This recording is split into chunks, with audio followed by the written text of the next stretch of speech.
नमस्कार दोस्तों। आज की कहानी है अंत भला तो सब भला।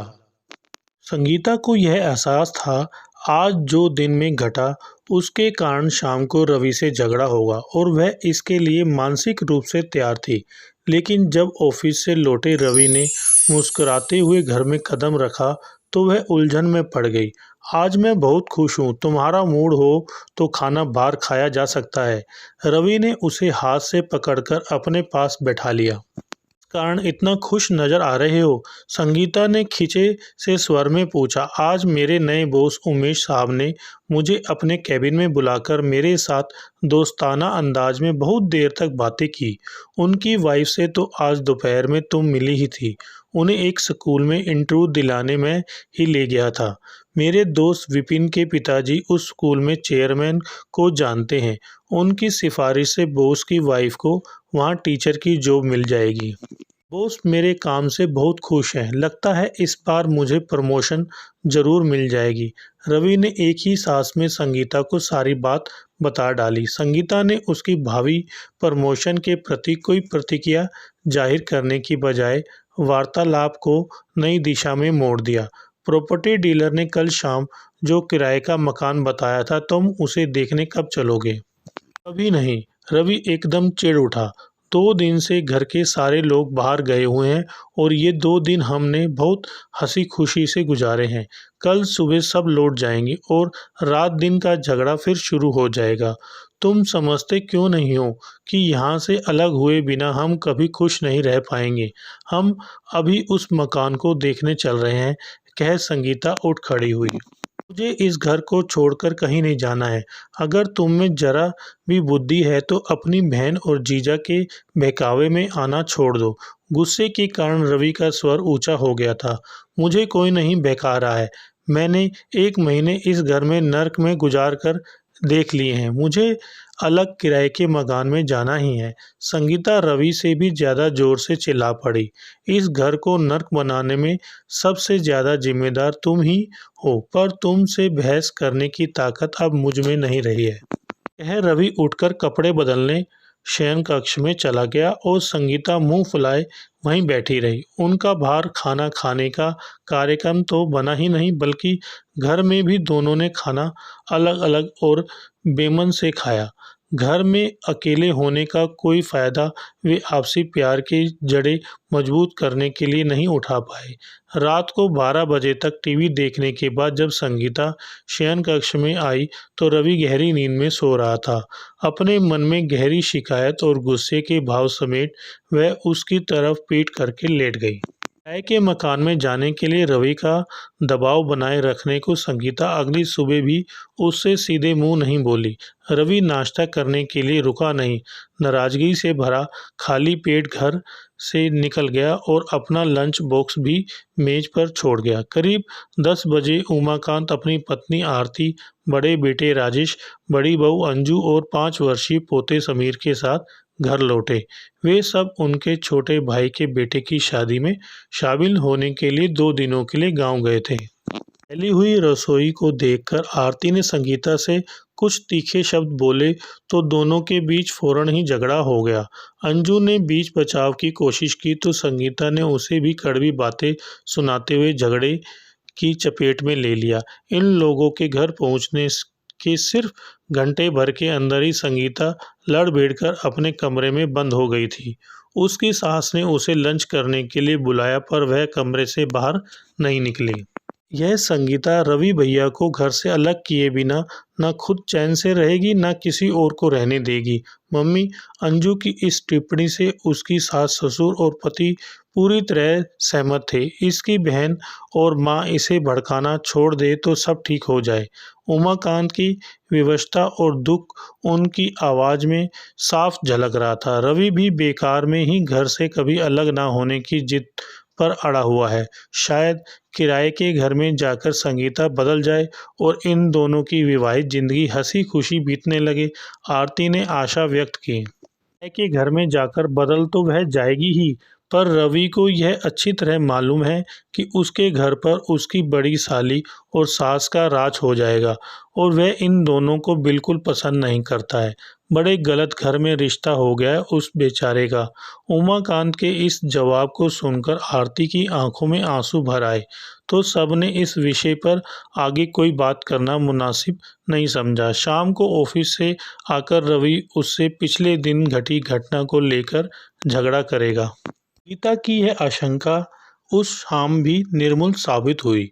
रवि परेशान सा घर में घुसा तो जरूर, पर उसकी परेशानी का कारण कोई और था। मुझे अस्थायी तौर पर मुंबई हेड ऑफिस जाने का आदेश मिला है। मेरी प्रमोशन वहीं से हो जाएगी, पर शायद यहाँ दिल्ली वापस आना संभव ना हो पाए। उसके मुंह से यह खबर सुनकर सबसे ज़्यादा परेशान संगीता हुई। प्रमोशन के बाद कहाँ जाना पड़ेगा आपको? उसने चिंतित लहजे में पूछा। अभी कुछ पता नहीं, हमारी कंपनी की कुछ शाखाएं तो ऐसी घटिया जगह हैं जहां ना अच्छा खाना पीना मिलता है और ना अस्पताल स्कूल जैसी सुविधाएं ढंग की हैं। रवि के इस जवाब को सुनकर उसका चेहरा और ज़्यादा उतर गया। तब आप प्रमोशन लेने से इनकार कर दो। संगीता एकदम चिढ़ उठी। मुझे दिल्ली छोड़कर धक्के खाना कहीं और नहीं जाना है। तुम पागल हो गई हो क्या? मैं अपनी प्रमोशन कैसे छोड़ सकता हूँ? रवि गुस्सा हो उठा। अब इधर उधर धक्के खाना आप अकेले जाना, मैं अपने घर वालों से दूर कहीं नहीं जाऊंगी। अपना फैसला सुनाकर नाराज नजर आती संगीता अपने कमरे में घुस गई। आगामी शनिवार को रवि हवाई जहाज से मुंबई चला गया। उसके घर छोड़ने से पहले ही अपनी अटैची लेकर संगीता मायके चली गई थी। रवि के मुंबई चले जाने से संगीता की किराए के अलग घर में रहने की योजना लंगड़ा गई।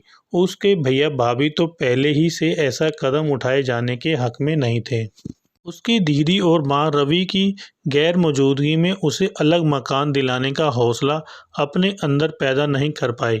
विवाहित लड़की का ससुराल वालों से लड़ झगड़ कर अपने भाई भाभी के पास आकर रहना आसान नहीं होता। यह कड़वा सच संगीता को जल्द ही समझ में आने लगा। कंपनी की गेस्ट हाउस में रह रहा रवि उसे अपने पास रहने को बुला नहीं सकता था और संगीता ने अपनी ससुराल वालों से संबंध इतने खराब कर रखे थे कि वे उसे रवि की गैर मौजूदगी में बुलाना नहीं चाहते थे। सबसे पहले संगीता के संबंध अपनी भाभी से बिगड़ने शुरू हुए।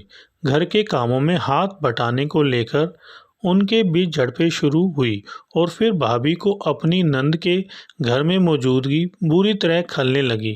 संगीता की मां ने अपनी बेटी की तरफदारी की तो उनका बेटा उनसे झगड़ा करने लगा। तब संगीता की बड़ी बहन और जीजा को झगड़े में कूदना पड़ा। फिर टेंशन बढ़ती चली गई।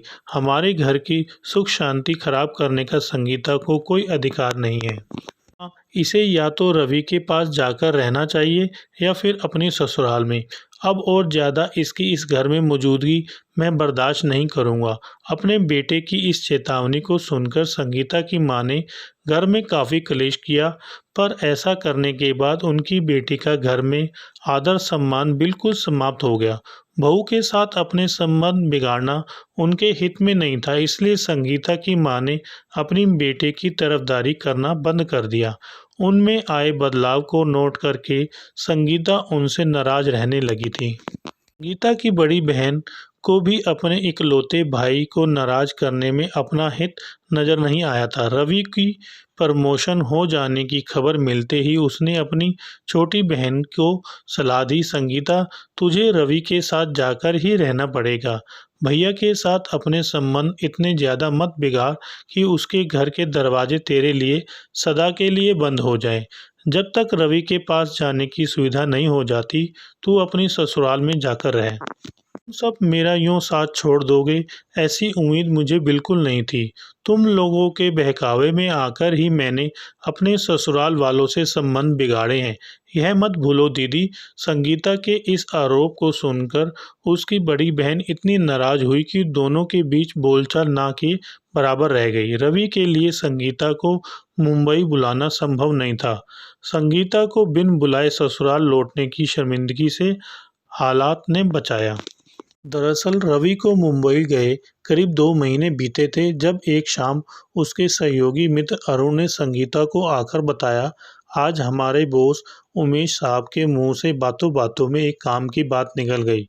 संगीता, रवि के दिल्ली लौटने की बात बन सकती है कैसे? संगीता ने फौरन पूछा। अनुकंपा के आधार पर उसकी पोस्टिंग यहाँ से हो सकती है। मैं कुछ समझी नहीं। संगीता के चेहरे पर उलझन के भाव उभरे। मैं पूरी बात विस्तार से समझाता हूँ। देखो, अगर रवि यह अर्जी दे कि दिल के रोगी पिता की देखभाल के लिए उसका उनके पास रहना जरूरी है तो उमेश साहब के अनुसार उसका तबादला दिल्ली किया जा सकता है। लेकिन रवि के बड़े भैया भाभी भी तो मेरे सास ससुर के पास रहते हैं। इस कारण क्या रवि की अर्जी नामंजूर नहीं हो जाएगी? उनका तो अपना फ्लैट है ना। वह तो है। अगर वे अपने फ्लैट में शिफ्ट हो जाएं तो रवि की अर्जी को नामंजूर करने का यह कारण समाप्त हो जाएगा। यह बात तो ठीक है। तब आप अपने जेठ जेठानी को उनके फ्लैट में जाने को फटाफट राजी करके उमेश साहब से मिलने आ जाओ। ऐसी सलाह देकर अरुण ने विदा ली। संगीता ने उसी वक्त रवि को फोन मिलाया। तुम जाकर भैया भाभी से मिलो। संगीता, मैं भी उनसे फोन पर बात करूंगा। रवि सारी बात सुनकर बहुत खुश हो उठा था।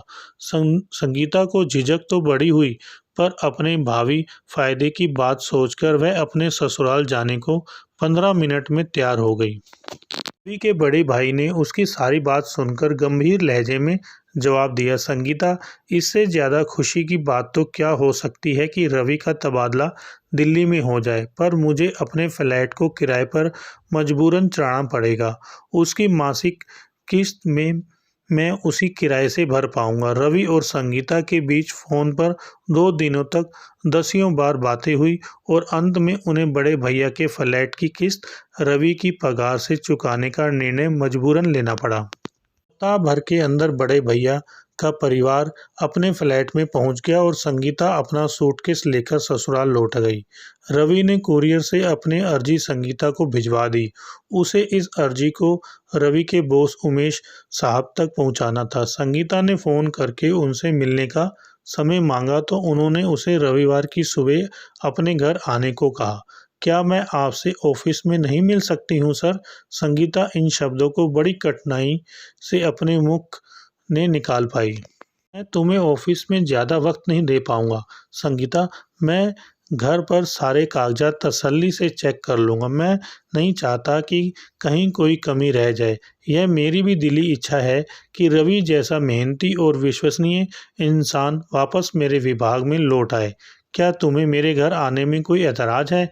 ना, नो सर, मैं रविवार की सुबह आपके घर आ जाऊंगी। कहते हुए संगीता का पूरा शरीर ठंडे पसीने से नहा गया था। उसके साथ उमेश साहब के घर चलने के लिए हर कोई तैयार था, पर संगीता सारे कागजात लेकर वहां अकेली पहुंची। उनके घर में कदम रखते हुए वह शर्म के मारे खुद को जमीन में गड़ता महसूस कर रही थी। उमेश साहब की पत्नी शिखा का सामना करने की कल्पना करते ही उसका शरीर कांप उठता था। रवि के मुंबई जाने से कुछ दिन पूर्व ही वह शिखा से पहली बार मिली थी। उस मुलाकात में जो घटा था उसे याद करते ही उसका दिल किया कि वह उल्टी भाग जाए, लेकिन अपना काम कराने के लिए उसे उमेश साहब के घर ही दहलीज लांघनी ही पड़ी। अचानक उस दिन का घटना चक्र उसकी आंखों के सामने घुस आया। उस दिन रवि शिखा को एक स्कूल में इंटरव्यू दिलाने ले जा रहा था। रवि का बैंक उस स्कूल के पास ही था। उसे बैंक में कुछ पर्सनल काम कराने थे। जितनी देर में शिखा स्कूल में इंटरव्यू देगी उतनी देर में वह बैंक के काम करा लेगा। ऐसा सोचकर रवि कुछ जरूरी कागजात लेने शिखा के साथ अपने घर आया था। संगीता उस दिन अपनी माँ से मिलने गई हुई थी। वह उस वक्त लौटी जब शिखा एक गिलास ठंडा पानी पीकर उनके घर से अकेली स्कूल जा रही थी। शिखा को पहचानती नहीं थी क्योंकि उमेश साहब ने कुछ हफ्ते पहले ही अपना पदभार संभाला था। कौन हो तुम? मेरे घर में किस लिए आना हुआ? संगीता ने बड़े खराब ढंग से शिखा से पूछा था। रवि और मेरे पति एक ही ऑफिस में काम करते हैं। मेरा नाम शिखा है। संगीता के गलत व्यवहार को नज़रअंदाज करते हुए शिखा मुस्कुरा उठी थी। मेरे घर में तुम्हें मेरी गैर मौजूदगी में आने की कोई ज़रूरत नहीं है। अपने पति को धोखा देना है तो कोई और शिकार ढूंढो। मेरे पति के साथ इश्क लड़ाने की कोशिश की तो मैं तुम्हारे घर आकर तुम्हारी बेइज्जती करूंगी। उसे यूं अपमानित करके संगीता अपने घर में घुस गई थी।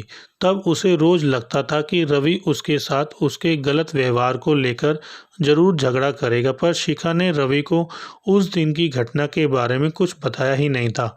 अब रवि की दिल्ली में बदली कराने के लिए उसे शिखा के पति की सहायता चाहिए थी। अपने गलत व्यवहार को याद करके संगीता शिखा के सामने पड़ने से बचना चाहती थी, पर ऐसा हो नहीं सका। उसके ड्राइंग रूम में कदम रखते ही संगीता का सामना शिखा से हो गया। मैं अकारण अपने घर आए मेहमान का अपमान नहीं करती हूँ। तुम बैठो, वे नहा रहे हैं। उसे यह जानकारी देकर शिखा घर के भीतर चल दी। प्लीज़ आप 1 मिनट मेरी बात सुन लीजिए। संगीता ने उसे अंदर जाने से रोका। कहो। अपने होठों पर मुस्कान सजाकर शिखा उसकी तरह देखने लगी। मैं उस दिन के अपने खराब व्यवहार के लिए क्षमा मांगती हूँ। संगीता को अपना गला सूखता लगा। क्षमा तो मैं तुम्हें कर दूंगी, पर पहले मेरे एक सवाल का जवाब दो। यह ठीक है कि तुम मुझे नहीं जानती थी, पर अपने पति को तुमने चरित्रहीन क्यों माना? शिखा ने चुभते स्वर में पूछा। उस दिन मुझसे बड़ी भूल हुई। वे चरित्रहीन नहीं है, संगीता ने दबे स्वर में जवाब दिया। मेरी पूछताछ का भी यही नतीजा निकला था। फिर तुमने हम दोनों पर शक क्यों किया था? उन दिनों मैं काफ़ी परेशान चल रही थी। मुझे माफ़ कर दो। सॉरी संगीता, तुम माफ़ी के लायक नहीं हो। तुम्हारी उस दिन की बदतमीजी की चर्चा मैंने आज तक किसी से नहीं की है, पर अब मैं सारी बात अपने पति को ज़रूर बताऊंगी। प्लीज़ आप उनसे कुछ ना कहें। मेरी नज़रों में तुम कैसी भी सहायता पाने की पात्रता नहीं रखती हो।